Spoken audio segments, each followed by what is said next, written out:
Welcome all to Hit or Miss. I am your host, Night Strike, and I have a motley crew on the panel tonight. So let me get right into it and introduce who we have tonight.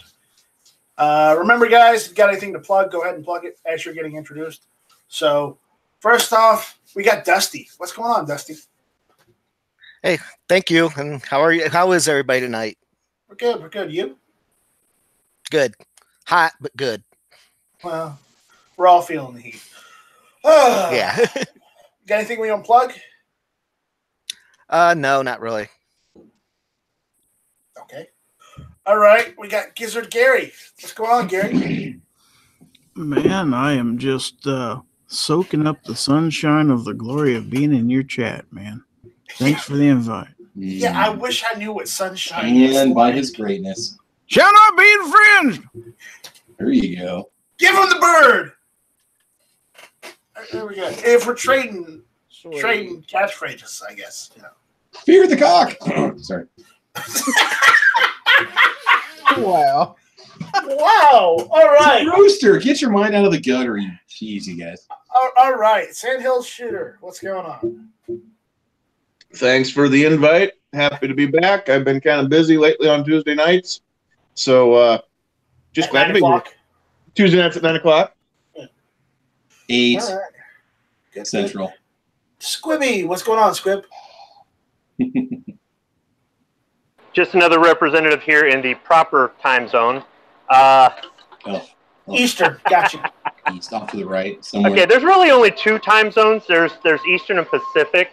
Mountain. Nobody lives in Mountain. First off, nobody lives in Mountain. I mean, there's literally nobody there. We're the zone by which all other zones get set. What else do you not understand? Okay, yeah, but see, Travis, Central Time Zone is kind of like Forty Smith and Weston. It's really confused about what it is or where it is. It's right in the middle, just like the Earth and the solar system, and everything revolves around us, right? I'm going to let that one go. I'm not going to. That's the truth. Anyways, Travis, what's going on? Man, nothing. I'm just having a good time, just chilling. Got a lot of good content coming up on the channel. Make sure you guys check out Caliber Corner Saturday mornings, 8 a.m. Central Time over on gunchannels.com. Get over to gunchannels.com.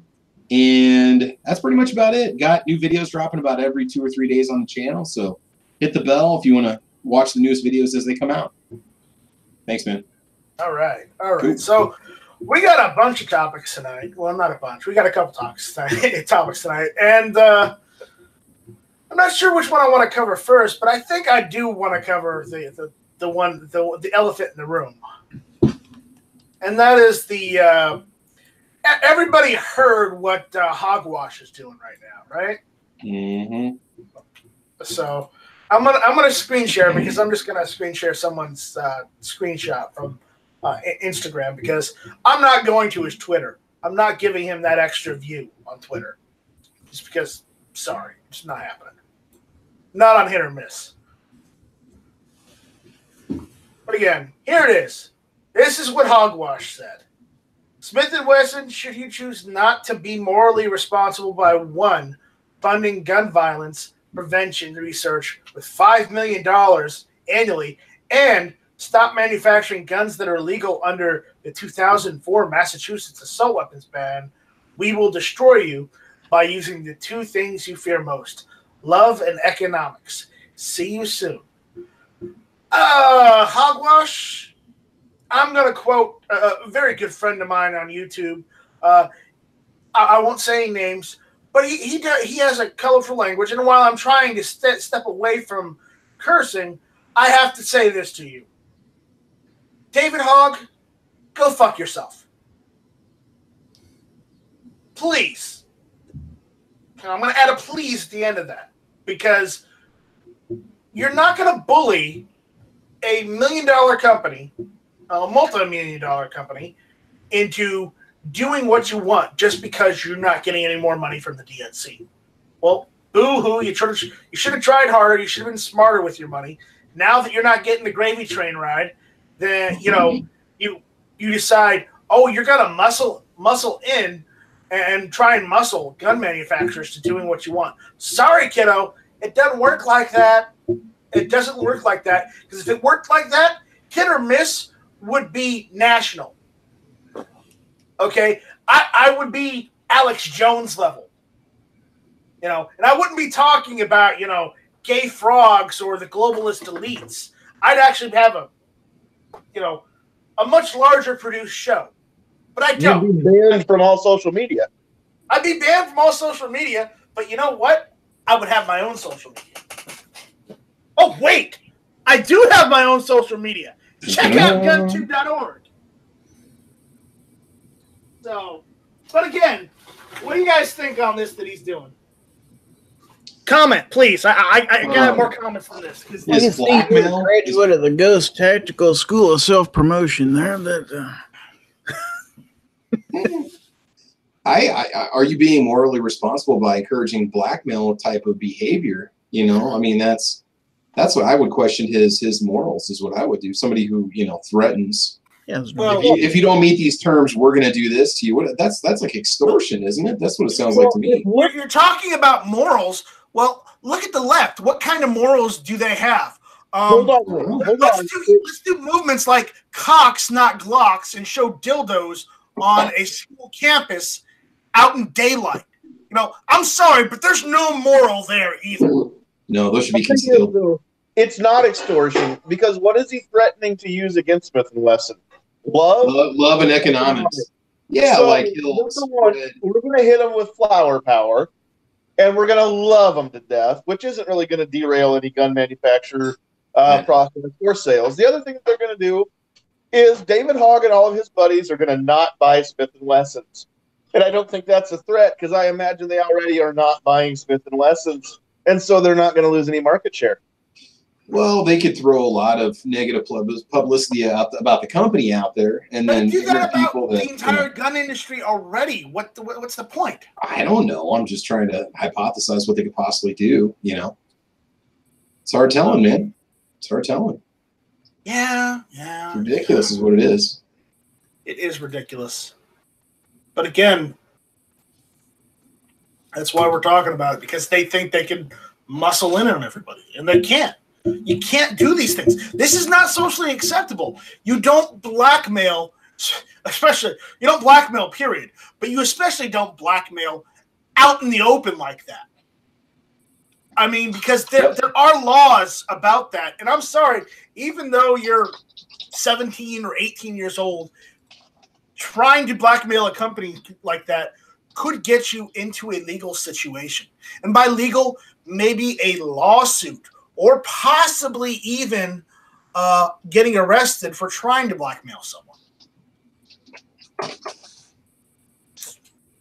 But again, you know, I guess they don't. We'll see what actually comes from it. I mean, you know, it'd be kind of funny if you got a lawsuit slapped on him from Smith because of economic damages that he caused by spreading lies. I would just love to see Smith & Wesson tweet back to him and say, "Dear David Hogg, bring it. We already don't want you to buy our guns. Please don't buy one. Have a good day." But if you do decide you're not the type of person who want owning our firearms, please have a good day. And really, the bottom line is, if they're making money selling that gun, they're going to sell that gun. One person not buying it isn't going to make one hill of beans difference to them, whether they make it or not.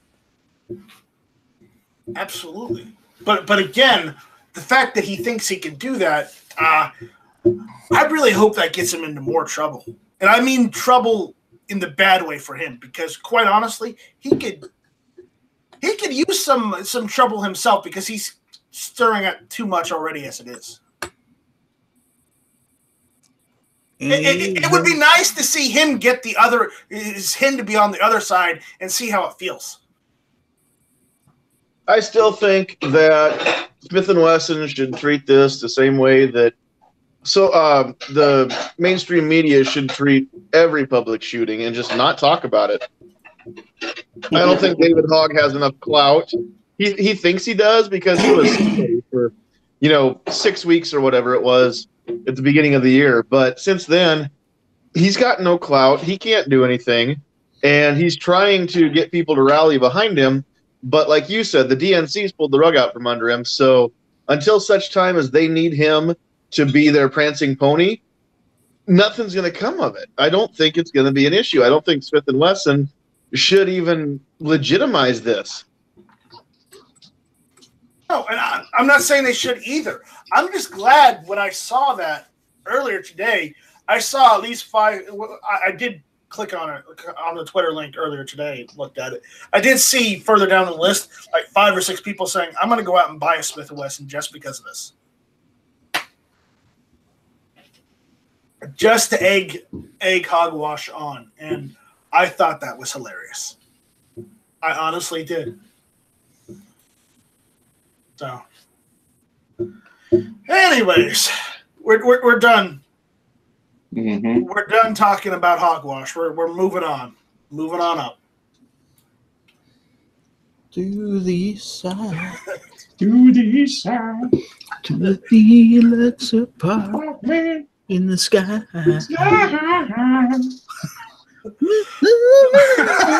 Moving on. Well, now we don't have Smeggy, so we have this. To the east side. All right.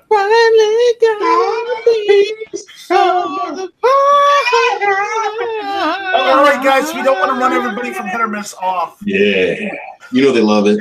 That silky, seductive voice that we got. All right, so we all know our good friend, and I say this loosely, we all know our good friend Cody Wilson has been having some legal problems lately, with states trying to sue him to keep him from putting those files online. Well, he's somewhat figured out a way around that. And that is basically he cannot freely distribute the files online, according to the laws and everything. But that does not mean that he can't go and sell them. The court order only says about freely distributing, and keyword there, free. So now what he's decided to do is Cody Wilson is now selling all the files that were on Defense Distributed online on a Defense Distributed branded thumb drive to people instead. I figured this would be interesting to talk about because, I mean, that's one way to tell the courts to go F themselves. You know, okay, you don't want me to distribute it freely. Okay, I'll charge people for it. Even better, he is using economics to his benefit, and he's making money off of it now. He wasn't going to be able to make money before just posting it free. No, he was just trying to do something nice to, post those files free on the internet for everyone.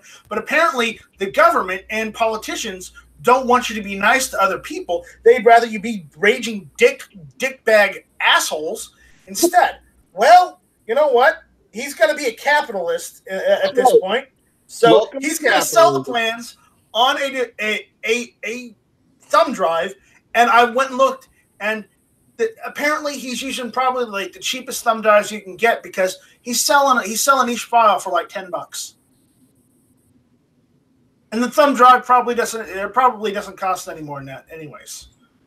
It might even cost him less if he's buying them in bulk.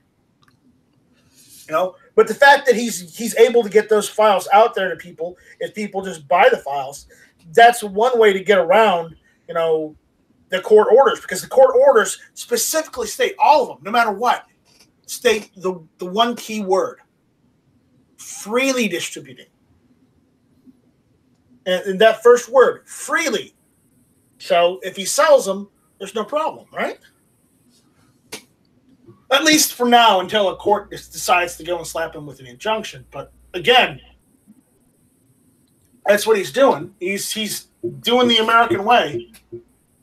Capitalism at its finest. But again, the fact that he's able to get those files out to the people that want those files, good on him. So I just figured I'd mention that because I saw that earlier today, and I thought that was good. It's better than not being able to distribute them at all, which is what the government is trying to do. And I would argue that would be infringing on your Second Amendment right.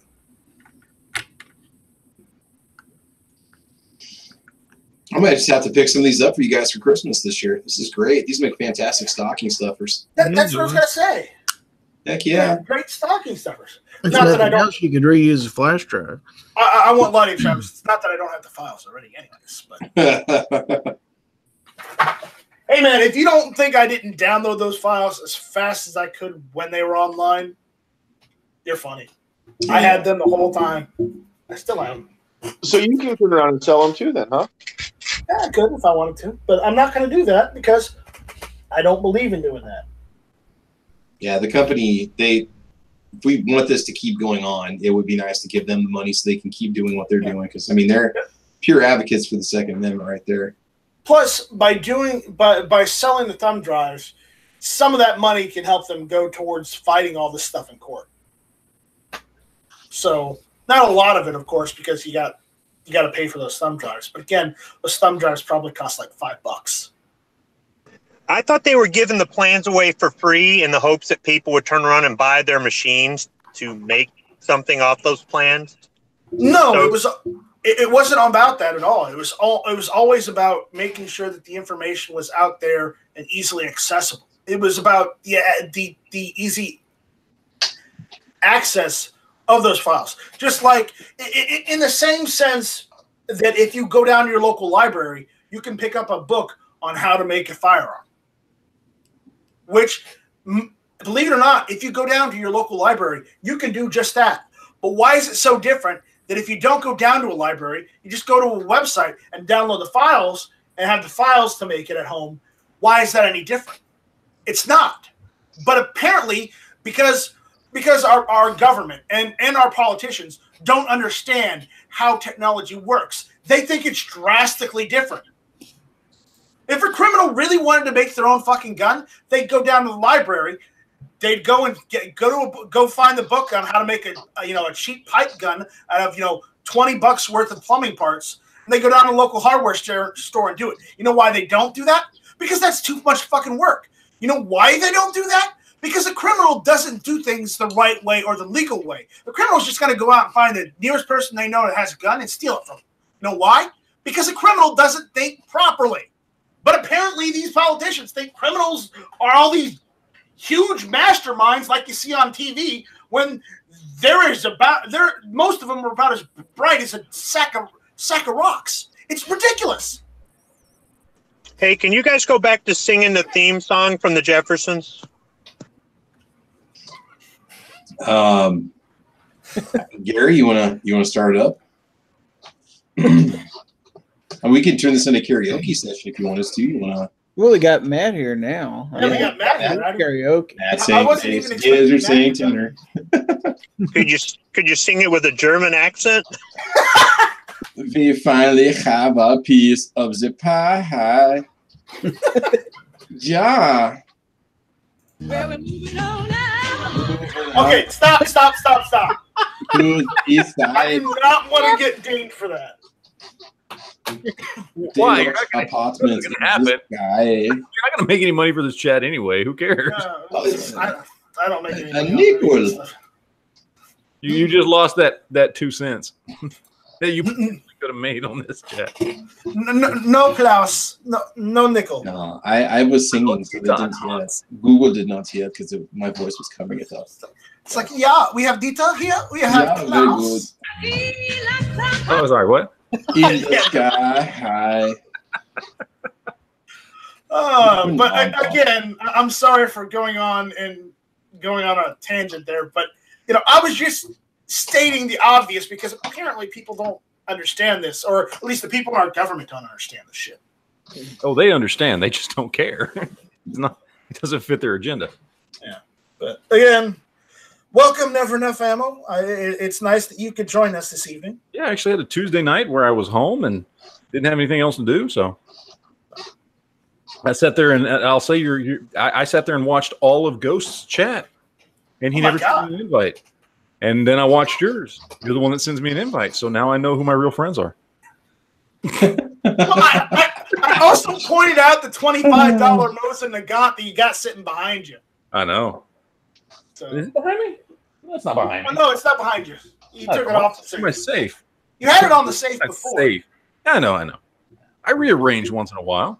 Yeah. yeah, you got me there. You got me there. All right. Now I've got the little Ninja Turtle shot glass up there next to the little. Heck yeah, man. There you go. This bitch is huge. Like if you use that shot glass for real, you It's die. like a coffee cup, dude. It does, but it's a shot glass. Oh, good God. That thing is huge.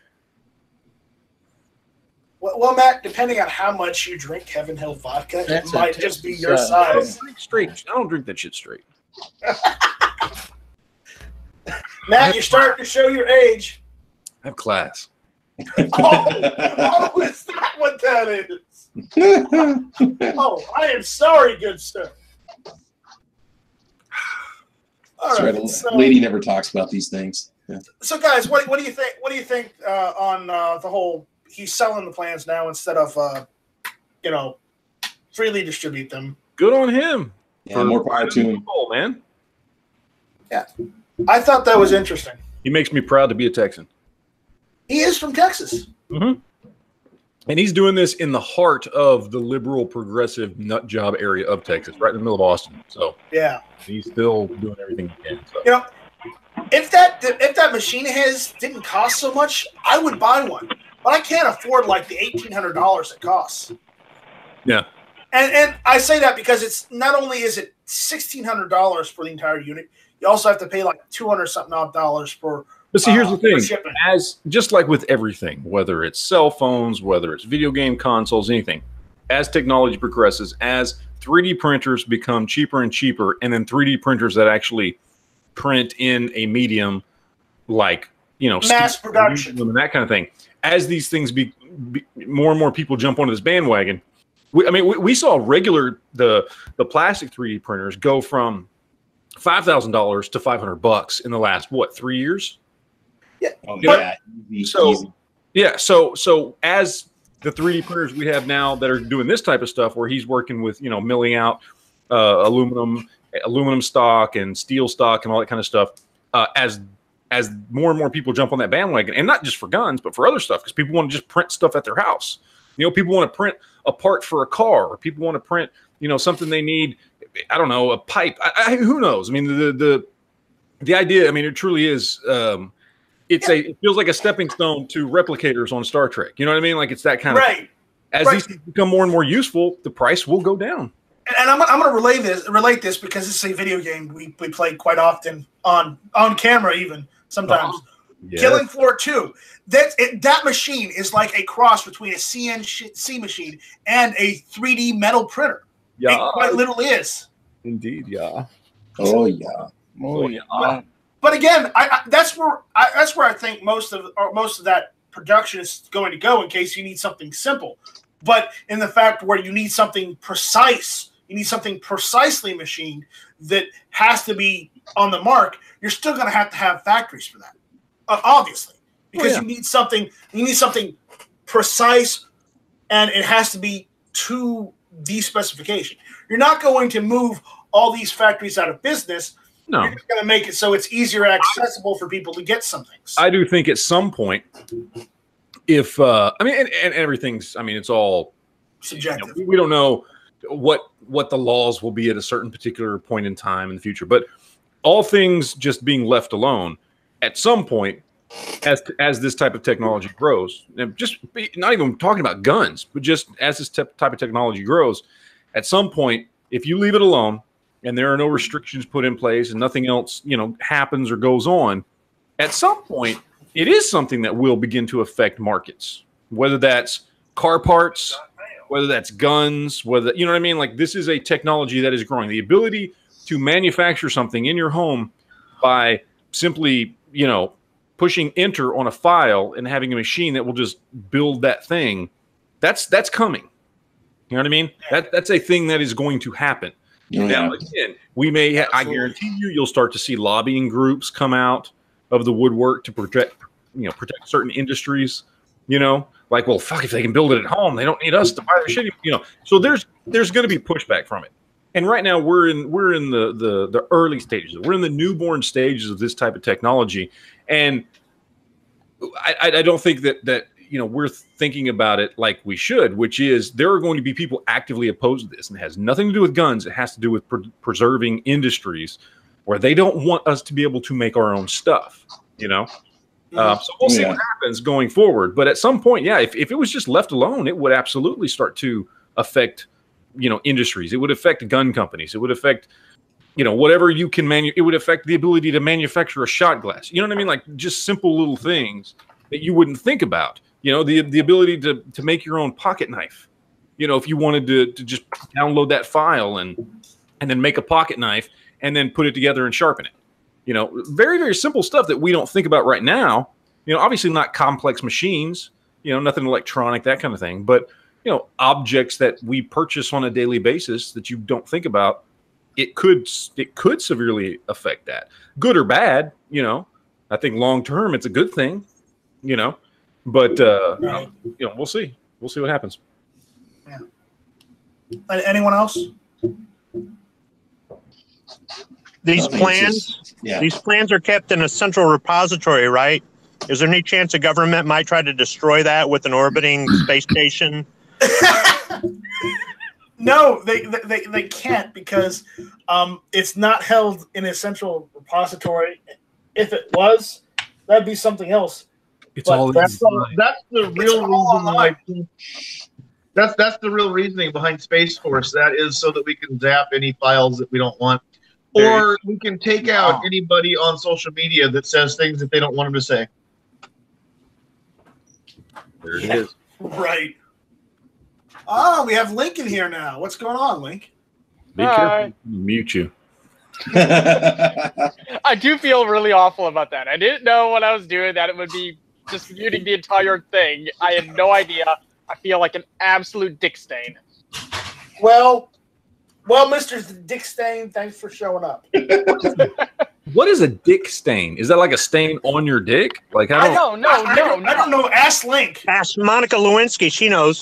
Someone that dressed in your closet nice, right? A dick stain is a person who would be better off not having been born because they are instead a stain from a dick. Very descriptive. Thank you, Link, for putting that on Hit or Miss Tuesday nights at 9 o'clock. Yeah, thank you. Appreciate that. All right, so moving on from that. Moving on up. Moving on up. East side. To the east side. All right. Oh, sorry. What? I'm not trying to jack your chat up, I promise. It's okay if you do. I didn't start about me here. Let me get through one more topic and it's all yours. Okay. All right, so welcome to Hit or Miss, where there's lots and lots of chat jacking. Wait. I'm out. So we're doing chat jacking. I'm out. No, we're not. We're making jokes about it, but we got some good news coming out of Vermont. You know how Vermont filed all those gun control laws? Yes. Yeah.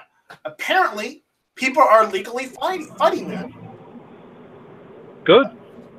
So a gun rights group in Vermont is taking the state to court over a recent gun control drive that included bumping the minimum age for firearm sales to 21. The lawsuit filed in Windham County Superior Court last week by the 7,000-member Gun Owners of Vermont goes after a package of new regulations signed by Governor Phil Scott into law earlier this year. The filing argues that the knee-jerk legislation was not needed for public safety, saying that Vermont has had few laws curtailing firearm possession, low crime, and strong gun rights tradition going back to the Revolutionary War. They're stating the burden when you're taking somebody's fundamental rights away is on the government to show why that should happen, and really not on the people to show why they get to keep their rights. Michael Shane said, who's a lawyer for the pro-gun group, told Vermont Public Radio. A big target in the challenge in the new law, raising the age to buy guns in Vermont to 21, while the law allows for adults 18 to 20 to purchase rifles and shotguns if they had military or law enforcement training, or have passed a hunter's education course. Those violating the new mandate face up to a year in prison. This requirement serves no legitimate government interest, says the filing. Vermont raised the age a month after Florida made a similar move. The Sunshine State, it should be noted, enacted its law just 3 weeks after the high-profile situation that happened in that one place that we don't talk about. And back of a Volkswagen? No, the place in Florida. Where Come on, who's with me? Who got that reference? Where hogwash is from, okay? It's pretty uncomfortable there, I can hear. I don't want to give them any more. Anyways. Sorry. That was a 90s reference. Sorry, I apologize. Likewise, the Florida law has subsequently challenged the National Rifle Association in federal court. Also included in the Vermont suit is an attempt to overturn the state's new ban on bump stocks, which some members of the group behind the action own. Calling the prohibition unconstitutional when it comes to protecting gun rights, the challenge takes a different path than in lawsuits filed against bans in Florida and Maryland, which are centered on Fifth Amendment arguments over mandated property seizure without just compensation. Finally, the litigation takes aim at Vermont's new mandate that private parties transferring guns between themselves must first undergo a background check in a gun shop. This argues that the gun enthusiast adds unjustified cost and inconvenience to a transfer, as well as concerns over privacy, which is a concern. Vermont Solicitor General Benjamin Battles told, is that his real name? All right. Told local law media he was looking forward to defending Vermont's laws before the Wyndham Superior Court. The case is not only one state officials are fighting. In April, a group of Second Amendment groups filed a legal challenge over Vermont's new magazine capacity ban. So that's what's going on in Vermont. Discuss. I mean, I think it's good that they're trying to take back their state. I mean, you said they got 7,000 members. That's pretty much the whole population.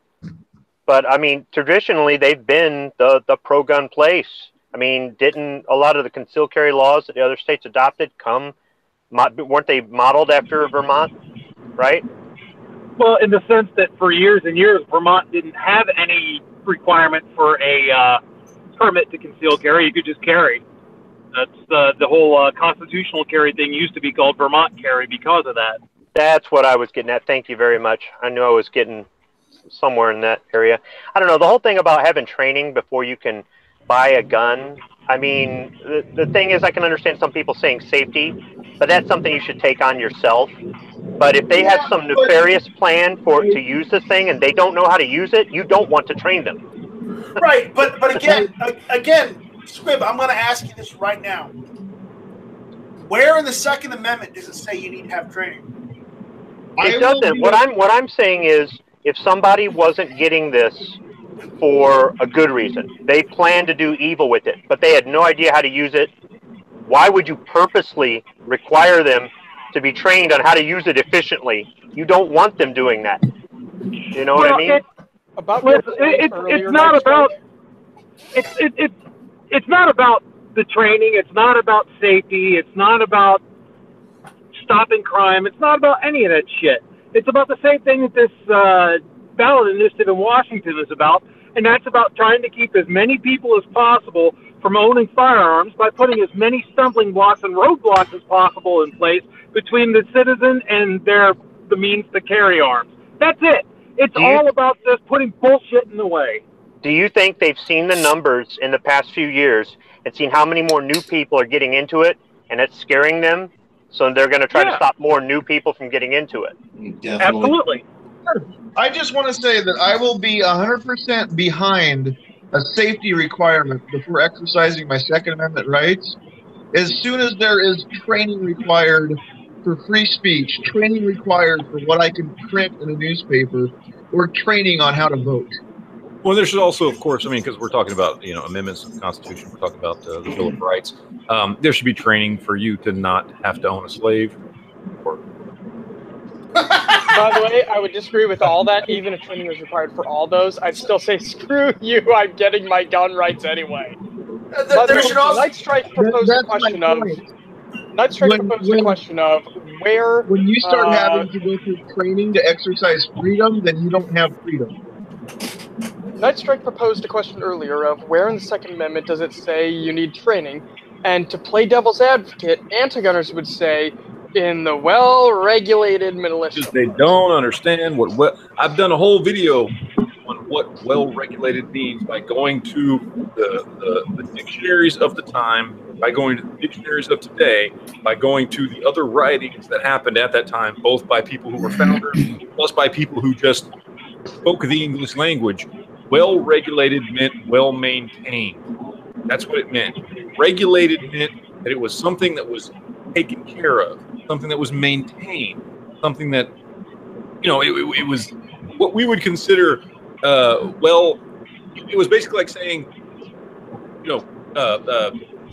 we would say well-maintained and stocked militia being, that's what it was like saying. So it's not.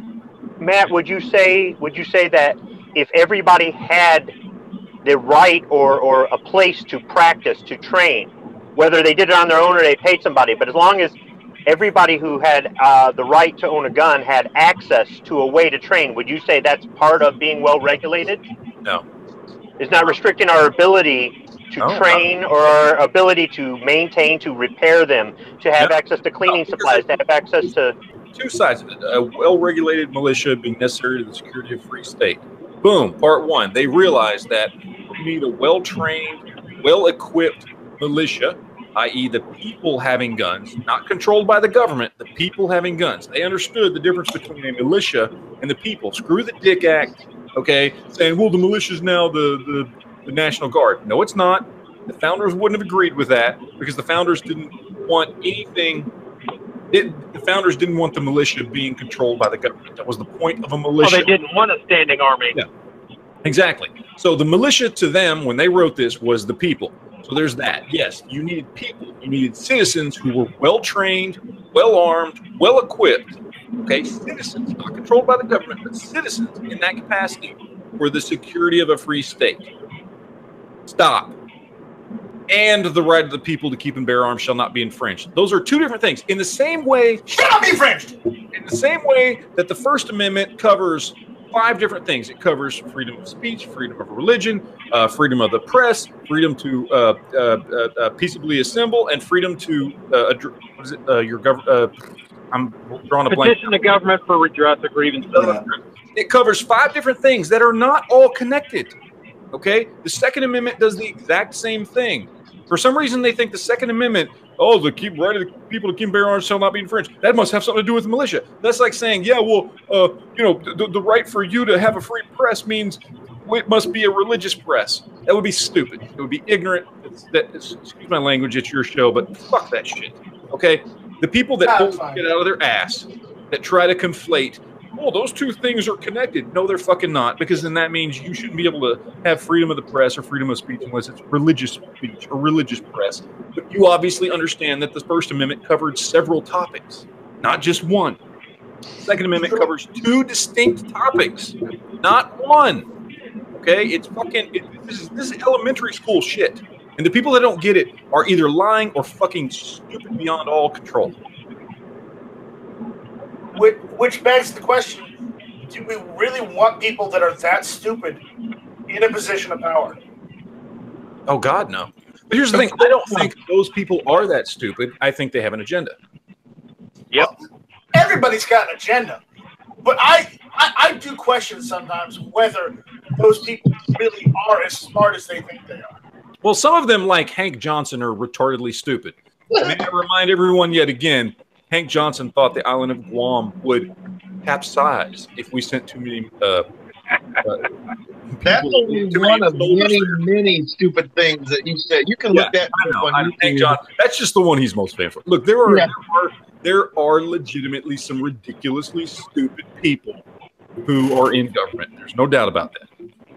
But the ones who control things, your Nancy Pelosi, okay, is not stupid. She's a fucking horrible demon of a human being, but she is not stupid. And she is smart enough and went to all the right colleges and understands what the Second Amendment fucking means. Okay, so when she talks her shit, when Bloomberg talks shit, okay, when Cuomo talks shit, okay, when Jim Acosta talks shit, whether they're in the politics or media or whatever, these are not stupid people. These are people who understand what the English language means. They understand the Constitution. They understand the Bill of Rights. They understand how language has changed. Okay, they understand that what we are saying is 100% true when it comes to the Second Amendment. But they have an agenda.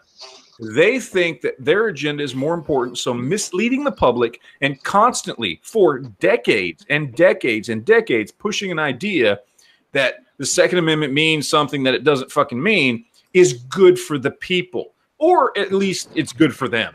It's good for people in positions of power, whatever it may be for them. You know, Jim Acosta, for instance, he's a fucking asshole. He's just one of the most ridiculous human beings on the face of the earth. We only know his name because he hates Donald Trump, and as soon as had anybody heard of Jim Acosta before Trump was running for president? Answer no. You don't even have to answer that because I already know. You never heard of this fucking ass. Okay? Yeah, exactly. Okay, he's one of these people that just he is smart enough to understand what things like the Second Amendment mean. But I think Jim Acosta truly believes that if we got rid of guns and all these other things, that somehow the world would be a better place. Then you've got people like Nancy Pelosi. You've got people like Obama. You've got people like George Soros. You've got people like that who, same thing. They understand the Second Amendment. They are not stupid people, right? But the reason they don't want people to have guns has nothing to do with they actually think it would make for a better society. They think it would then make it easier to turn us all into sheeple. There is a long-running progressive tenet that has been around for well over 100 years, okay? And it is pulled from history in that the first step to controlling a population is disarming a population. Even if you think you're doing it for good reasons, you may think that you're disarming and controlling a population for their own benefit. You know, maybe you're not trying to be a tyrant. Maybe you're not trying to do that. But you are still trying to do it for that reason because you understand disarming them makes them easier to control. You may be one of these idiots like Karl Marx who thinks that if you take everything away from everybody and control all aspects, sorry, I hit my mic, and control all aspects of their life, you know, that you'll create some fucking utopia. You'd be wrong, obviously. We've proven that time and time again. Communism and socialism doesn't work, but you may genuinely think that. Some of these people may genuinely think, okay, we got to take the guns away, we got to control more aspects of their lives, and we've got to turn this into a socialist utopia or a communist utopia or a Marxist utopia or whatever level at which they are Marxist. You know, there's Marxist light socialism, Marxist medium communism, and then it just goes into full control. But you may genuinely think that's a good thing. You may have no ill will, but you understand what you're doing.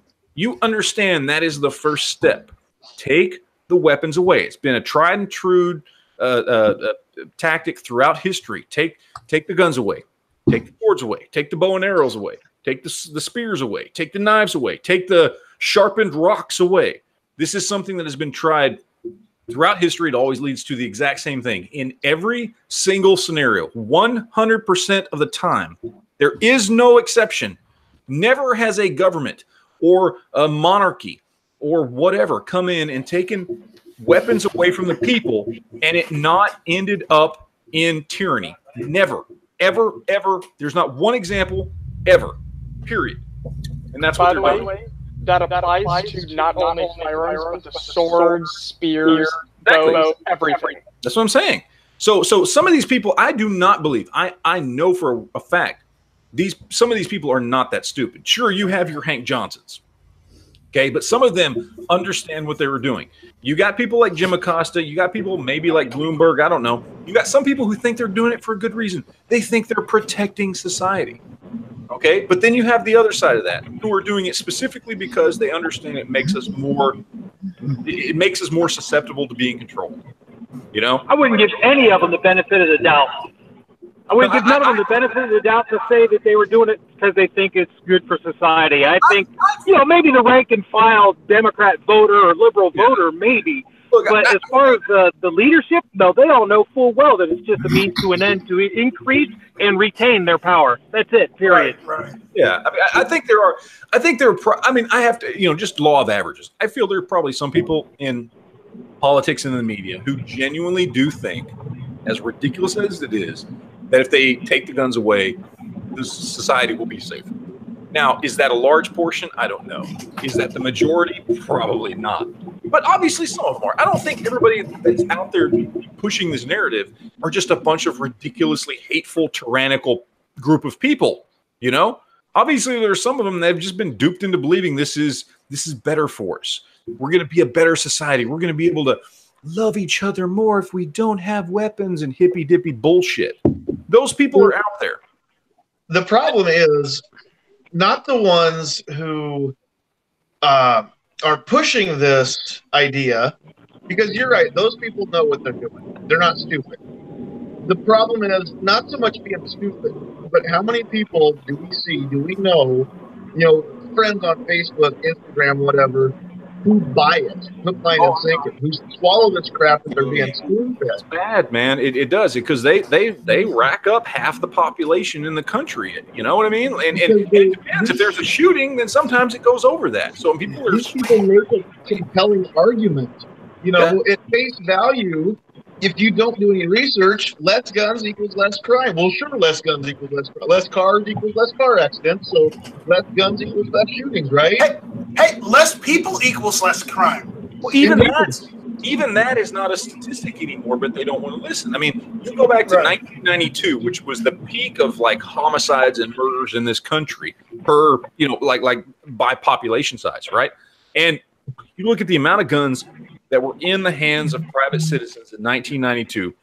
There are 3 times as many guns in the hands of private citizens today, and we have less than half the homicide by gun rate. So, I mean, they don't even have that anymore. They don't even have that statistic to bank on, because when there was far less guns in the country, there was far more homicide by gun, so it's, but they don't listen. And that's the whole emotion versus, and I think that's one of those things that as people who are gun owners, we have to play more on, as much as people think it's absolutely ridiculous. We have to play more on the emotional side of, do you want to be controlled? Do you want people to come in and take things away from you that they shouldn't have a right to take away? It's why after Sandy Hook in late 2012 and early 2013, we saw an explosion of gun ownership. And for those of us who were on YouTube, it was very easy to see, because all of a sudden all these YouTube channels started popping up that people starting YouTube channels to talk about gun rights, right? Like people like mine. Exactly, like Night Strike. And that wasn't a thing before 2012. But as soon as people stepped up and said, we're going to take something away from you because this horrible thing happened in Sandy Hook, people went, oh, fuck you. And it's fuck you, no, you're not. Yeah, so we have to be willing, because all the anti-gunner side does is play on emotion. That's what they do, because they have no facts. We have all the facts. The problem is nobody cares about facts. It's unfortunate, but you have to hook them with emotion first, and then you can lay the facts on them. So you have to be able to hook them on the emotion of somebody's trying to take something away from you, or somebody's trying to indoctrinate you, or somebody's trying to turn you into a sheep, or somebody wants to control your life, or whatever it is. We have to find those emotional things that we can hook onto, because the emotional things they hook onto is dead children. They don't care, though. They're willing to become sheep because they're being offered a Trojan horse of peace and security. We're going to give you free money. We're going to give you free health care. We're going to give you free. We're going to take care of all of your needs. We're going to keep you safe. And they can't come through on that promise. But people, they don't understand that. People are buying this hook, line, and sinker. Yeah. All right, so we're going to move on from this and go on to another topic. Bear with me here, because, Matt, it relates to Texas. Okay. Okay, now remember, I'm originally from the Southwest, and even though I'm not from Texas, I do respect, and when I think of it, I think of the Alamo fondly. Matt, what do you think of the Alamo? What do I think of the Alamo? You want me to be honest? I remember it. Be honest, but don't be fuck you honest, okay? No, I mean, look, the Alamo is there. It's a thing. I've walked through the Alamo. I can't remember how many times in my life. I was there a couple of years ago. Obviously, how's the basement? Yeah. None of us are old enough to remember the Alamo. It is a physical representation of a time when people who were from Texas gave everything, including their lives, to defend it. Including a lot. I mean, it's a representation of what Texas for a lot of people, and for me too. What the Alamo represents is it's this idea that Texas isn't. It's not just one thing, this, and I think that's a Texas thing altogether. The Six Flags over Texas, for those that don't know, there's the French and there's the Spanish and the Mexican and Confederate and Texas flag and American flag. And, people in Texas have a lot of pride because people in Texas feel like they come from a lot of places. Like there's a lot of things that had to come together. There's a lot of people that came together to make Texas a great thing. In Texas, and I'm not saying everybody, but the most people, the majority of people in Texas, we appreciate everything that we gained and grew from as previously being part of Mexico, part of Spain, part of France, part of the South, part of America, part of our own country when we were our own country for a little while. And we appreciate that and value that. And the Alamo kind of represents that because it was a time in which we were facing a force, Mexico at the time. And it was a lot of people that fought at the Alamo. They were originally from Mexico, and they were like, no, fuck y'all. This is our place now, and we're going to defend it from you. And so I think the Alamo is a representation in that capacity, that it's a thing that brings people together. And it's a thing that, maybe not everyone again, but a lot of Texans grew up just seeing the Alamo as even though we technically didn't do that great in the end, but it was where Texans stood up against a superior force at the time, and made their fucking stand and said, no, you're not going to do this. I see it as a symbol of freedom for not only myself, but for anyone who's from the Southwest. The Alamo is a symbol of freedom where, even though they had the worst odds in the Alamo, they still fought with everything they had. Yeah, they did. And the reason why we're talking about this is because, for those that don't know, all the cannons have been in restoration that were with the Alamo after it fell. Probably were there also during the battle, but the cannons that are usually on display at the Alamo are being restored right now. And the one they haven't had on display since 1908 has been fully restored back to the Alamo. And I think they did that that was yesterday. They restored that cannon that hasn't been on display since 1908. And apparently they looked at some of the cannons, and apparently what they found during the restoration process was one of the cannons still had a cannonball that may have been there since the Battle of the Alamo that they hadn't shot. So I thought that was interesting to talk about because, it's the Alamo. I love the Alamo. There's something to be said. I mean, I don't love what happened to the people there, but I see it as a symbol of freedom. It's one of those things. It's one of those stories, right? Like, I'm trying, off the top of my head, I can't think of anything else, but it's one of those things. And I try, sometimes I jokingly do it because I'm from Texas. Fucking hey, Texas is great. But, a lot of people, I think, get annoyed because people like, fuck, people from Texas, man, they got way too much fucking pride. They're always talking about how great Texas is. And it becomes a joke after a while, but it's really not. If you're from Texas, you are raised to believe there is no place better. It's like God, Texas, the United States, and then your family. Like that's not a joke if you're from Texas. No, but that's how it literally is though sometimes. there is a level of pride being born in Texas that I didn't even realize I had been indoctrinated with until I got older and was like, shit, yeah, that's straight up indoctrination right there. That you're just and look, there's some backing to it, and there's things we could talk about, but we'll put that aside. There is a level of indoctrination, and when it comes to things like the Alamo, obviously, that's a big deal. But it is one of those stories, I think, that while people in Texas will definitely go, "Oh, Texas, the Alamo," I think beyond that, and what most people should look at it as at that period of time in Texas, it was a perfect little example of what America was in the process of trying to become. Right?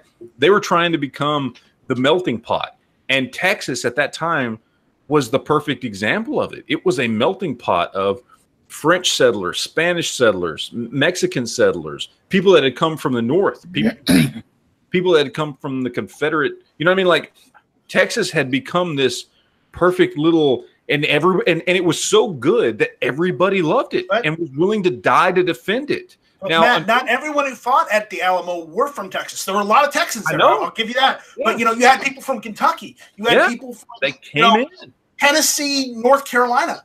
Yeah. So it was one of these situations. It was a miniature version of the war for independence against the British. You know what I mean? Except it was against Mexico. We're fighting against the Spanish, or Spain, Mexico, whatever you want to call it. Yeah. So I think going beyond the Texas pride that I was raised with, it's a story that resonates because of the fact that it represents the fight that America in general.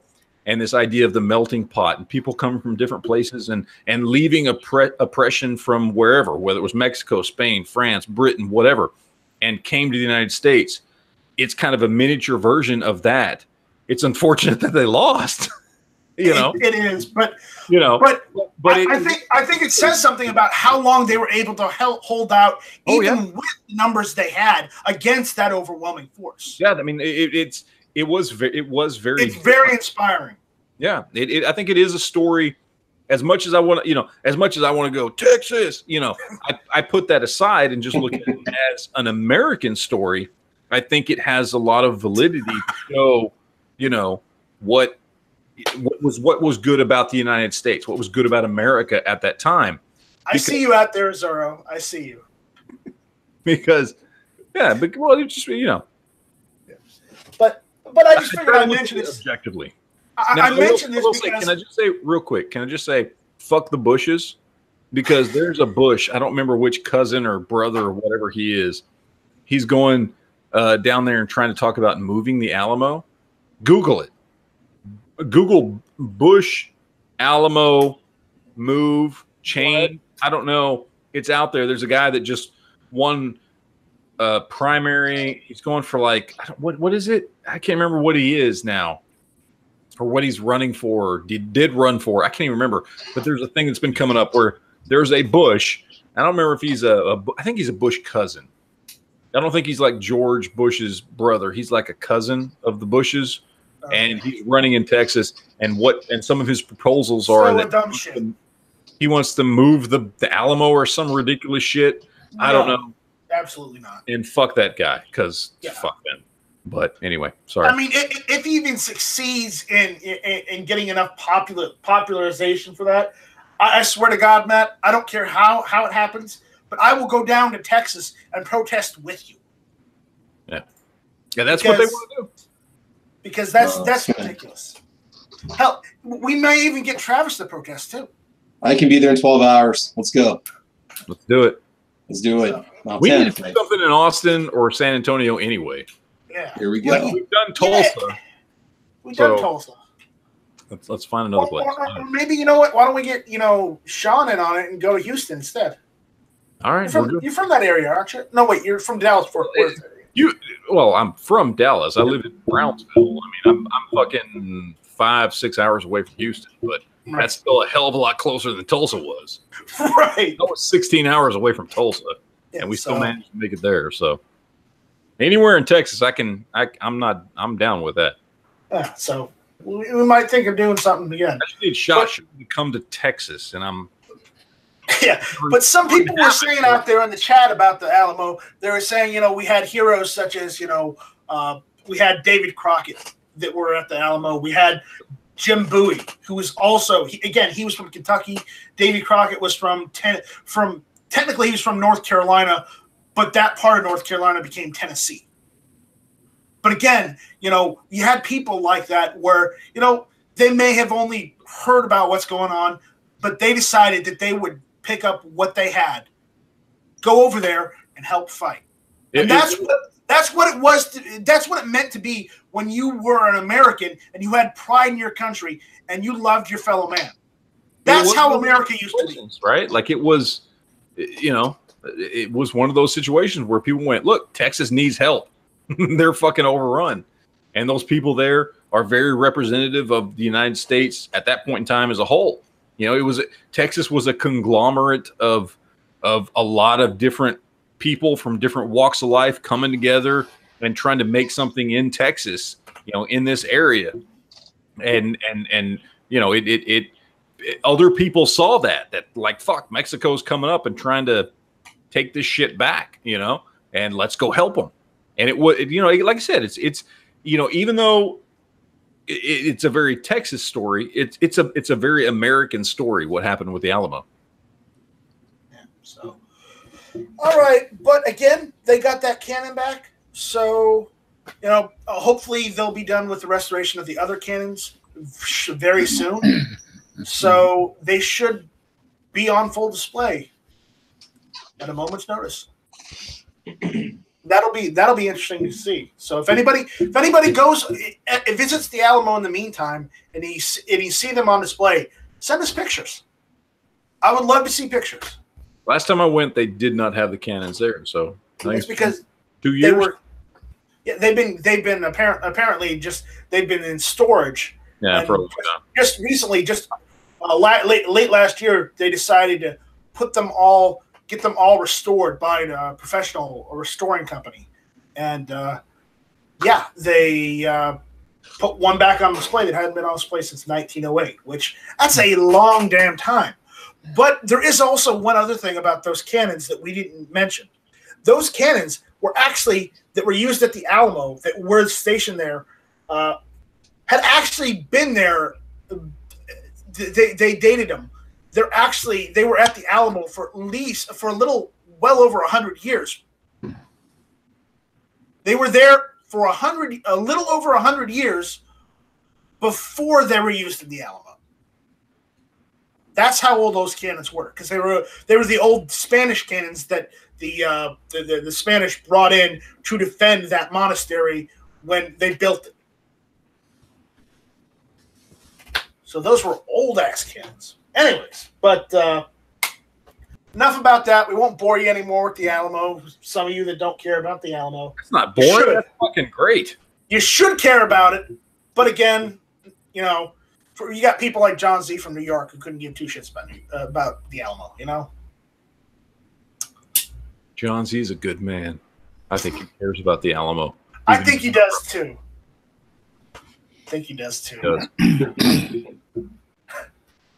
I've met John Z. He's a good dude.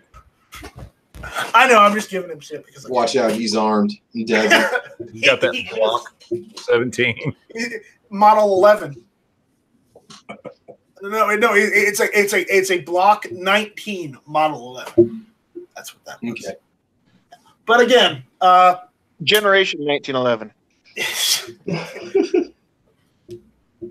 All right. Does anybody else have anything you guys want to talk about? Did any of you bring a topic that you wanted to broach upon? I literally showed up while I was drinking, so I got nothing. You're good, Matt. You're excused.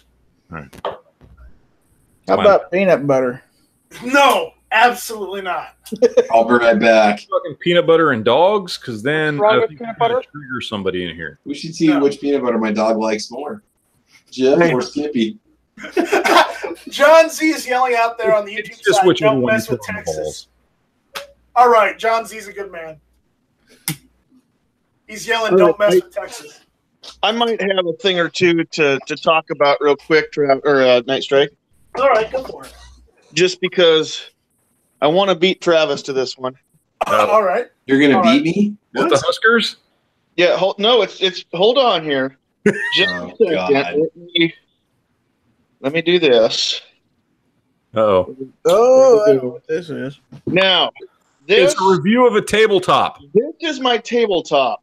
I want to do a tabletop review of my tabletop. Vandalistic already did that. No, he did a tabletop review of all of the stuff on the table. Oh my gosh. This table is made of wood. Okay. Mm-hmm.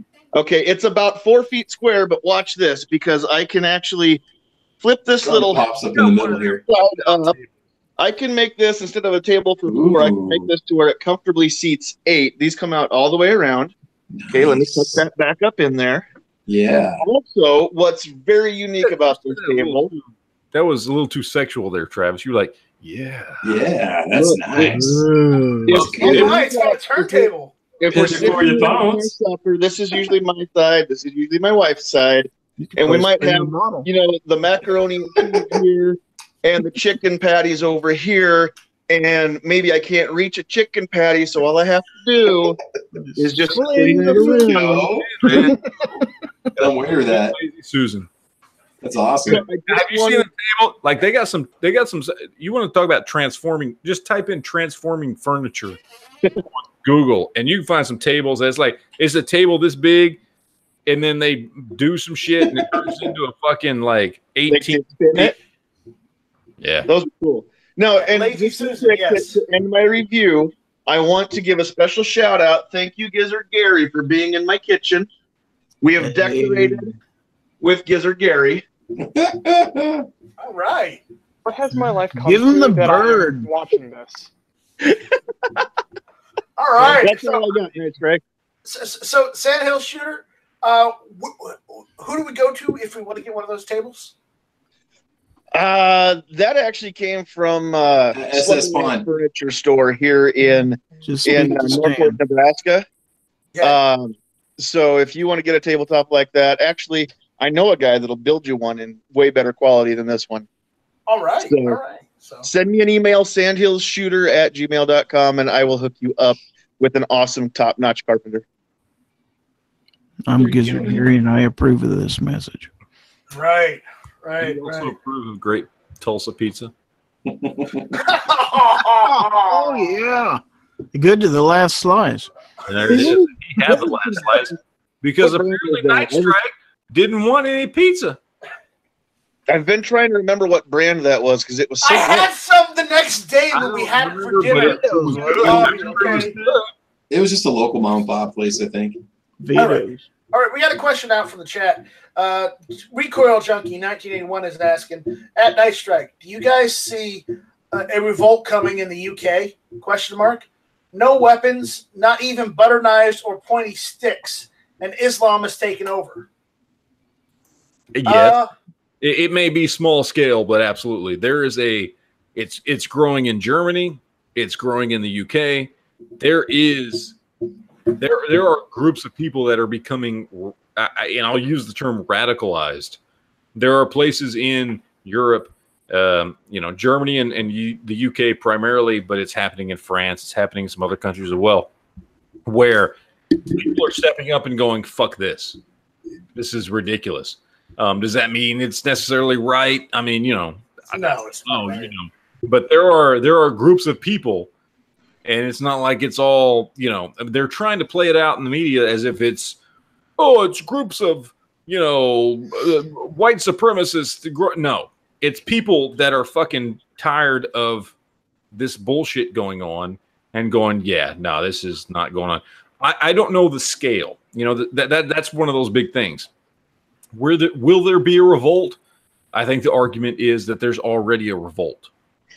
But the scale of how big it's going to get, I don't know. But there are already groups of, hundreds of thousands of people who are tired of this shit in these countries. The problem is the one issue that he mentioned was weapons. And the thing about weapons is, Hey, listen. Just because they say you can't have a pointy stick, they say you can't have a knife, a butter knife, or gun or anything. Let's be honest.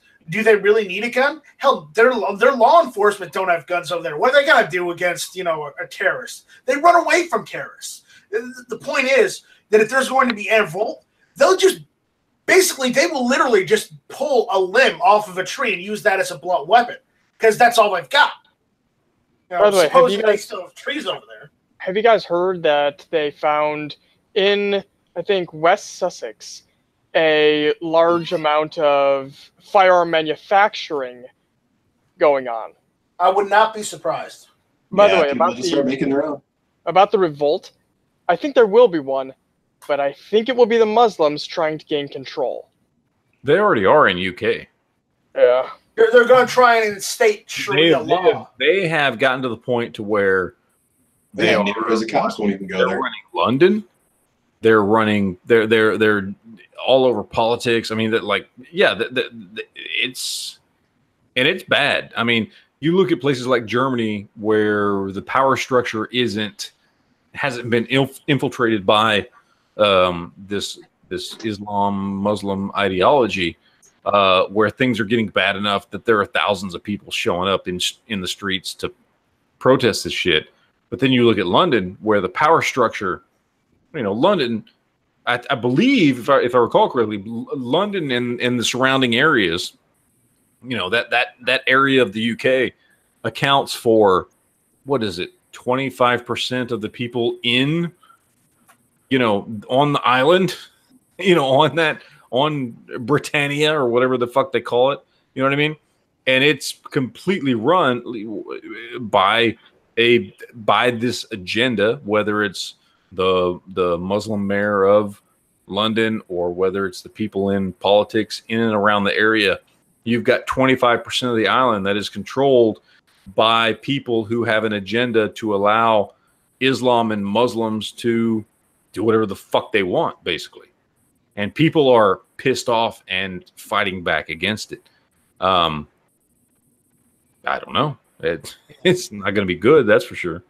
Yeah, it's not. And all I'm gonna say on this is, how many crusades did we have? I'm saying this as a Catholic to other Catholics. How many crusades did we have against the Muslims to restore the Holy Land? Israel, and to also fight off the Muslims and keep them out of Europe. Way too fucking many. And guess what Europe decides to do? They let them all waltz right in as refugees, and they wonder why their countries and their cities are turning to shit now that all those people are there. You guys wonder sometimes if during the Cold War, this is what Russia had in mind when they went, let's strengthen and push for America to get more liberal, because in 50 years Muslims will take over. I don't think they had that much foresight. That's true. Because with the Russians would tell them to create socialist Soviet utopias of peace and love. And when they mean peace and love, they mean with iron curtains and tyranny. But again, it's the Russians for you. So, anyways, I think we pretty much solved all the world's problems this evening. So, I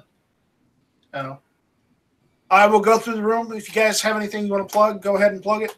So, Dusty, you're up. Nothing to plug, but thanks for the invite tonight. No problem. Gary. Well, I want to plug gizzardgary.com and my YouTube channel. Check everything out. Join Gun Channels. It's a wonderful place to be, gunchannels.com. Also, make sure and visit guntube.org, where your two-way videos live in freedom. And last but not least, make sure and like, share, and subscribe Night Strike on YouTube, and Hit or Miss Tuesday nights at 9, actually 8 Central. 8 o'clock Central Time. Yeah. There you go. All right. You and your Central Times. Link. That's the way it's got to be. Yeah. Make a plug, self-promotion or something. Just say, hey, friends, if you want a better time than this and also have Night Strike and Never Enough Ammo and me, check out Never Enough Ammo stream on Monday. I walked away for a second. What happened? I had to go to the bathroom. Link is promoting you. Because I have nothing to promote for myself because my channel's dead. So there's that. Are we going to go with the gaming now? Yeah. We may, yes. Oh, God. Yeah. Oh, not this time on Sprockets when we game. Oh, we dance. Do you want to touch my monkey? Yeah, of course. Touch it. Yeah. Touch it. Love it. So, Matt, that Speaking reminds of me. Monkey Schlausbond. Self-promote. Yes. What? Huh? He wants you to sell yourself. Touch How yourself. much? It's That's what I meant. Oh. I don't know. Go watch my shit. I don't give a shit. Look, this is about you. I don't need to promote my shit on your channel. Come on. It's fine. Yeah, go watch some shit. Have fun. Yeah. Move on. All right. Rick, you were here the whole time, and I have barely heard a word from you, Rick.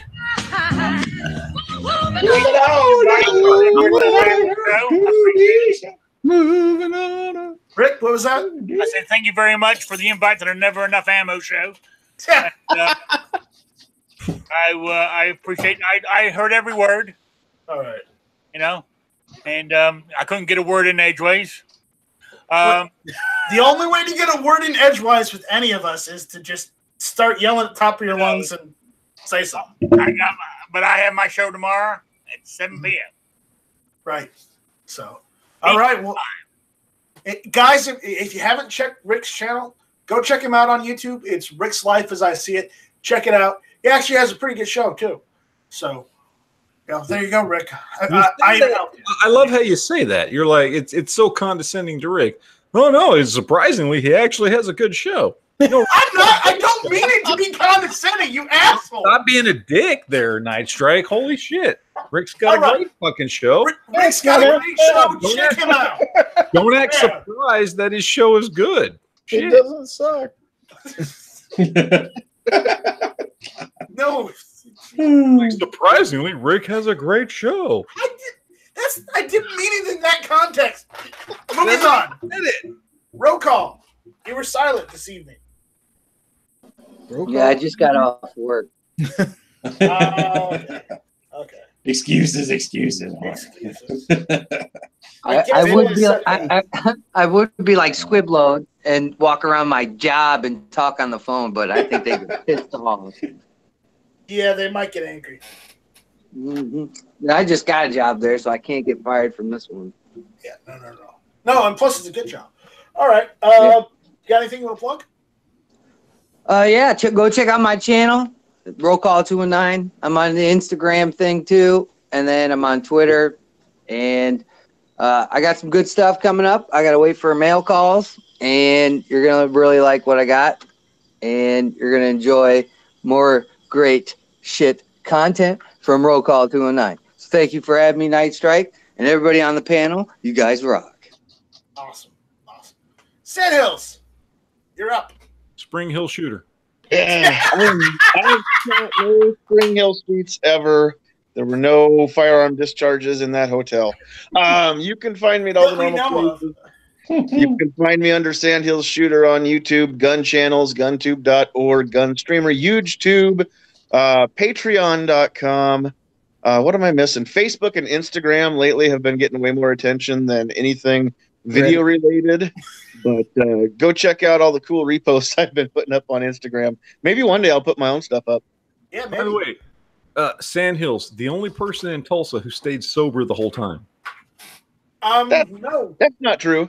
Well, that I know of, that I saw. I was sober the whole time too. Night Strike doesn't drink. No, I do drink. I just didn't drink when we were in Tulsa because I didn't have money to drink. Well, maybe I just figured because the way you were acting, you were drunk. I don't know. You just act that way. I just act like that way. So. That was Night Strike sober. Yeah, that was Night Strike sober, so figure that one out. Wow. But then I was stone sober too the whole time, and look how I acted. So yeah, you were awesome, sir. But I will volunteer to surprisingly be awesome. I'll volunteer to be the Gun Channel's DD any get together that I am. He was that Saturday night. He drove all our drunk asses home. I don't want to be in the DD. I would much rather get home safe. That's how we got home. Thanks, bro. You don't remember? Because you and me, Travis, we were just going back and forth buying each other drinks and getting. And he was driving Matt's SUV at the same time. I was driving my wife. When did this happen? No. That was my wife's Ford Explorer. Regardless of whether it was yours or your wife's, it's still technically yours. The thing is, Travis, I don't know if you remember. I don't think Travis remembers the ride home because I think he was passed out, leaning up on Night Strike's shoulder, drooling all over Night Strike. No, it was the other way around. A little bit, yeah. He was. Is it closing time yet? No, it's not closing time yet. Closing time. Oh God, no. Yes, y'all drink of alcohol and sorry. Squib, you got anything you want to plug?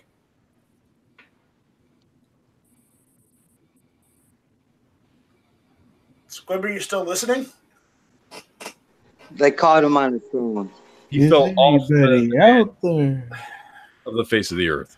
Yeah, Squib's gone. All right, Travis, go ahead, self-promote. Oh man, geez. Just check me out over on gunchannels.com, Caliber Corner, Saturday morning, 8 a.m. Check out the channel on YouTube, Travis P11. And also, again, subscribe to anybody on this panel that has a channel because they got a lot of good content out there for you to check out.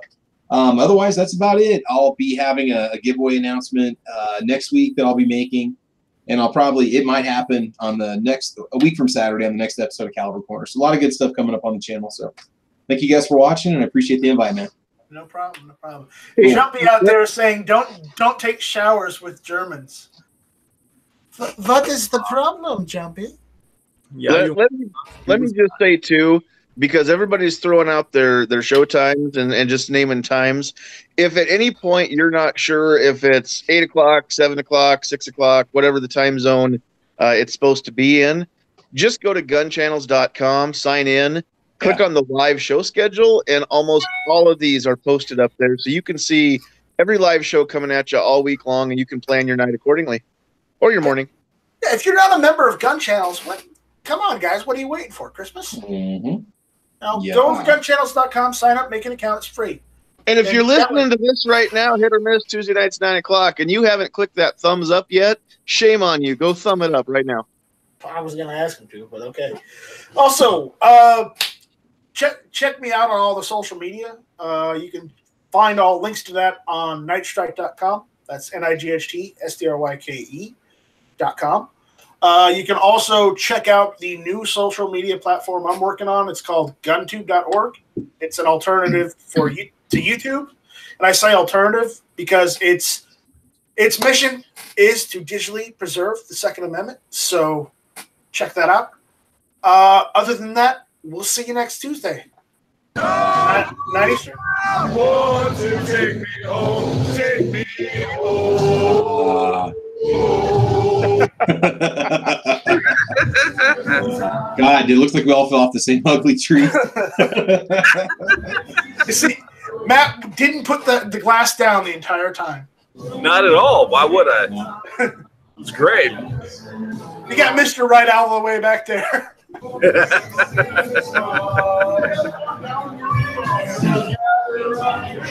It's okay. You can close that on this. All right. See you later. Give him the bird. Good night, guys. Goodbye, Felicia. Shut up! Be infringed. Give him the bird. Be infringed. Yeah, don't infringe me. Yeah, no, unless it has the money. Yeah. Thanks for listening, guys. This was Hit or Miss. Hit or miss.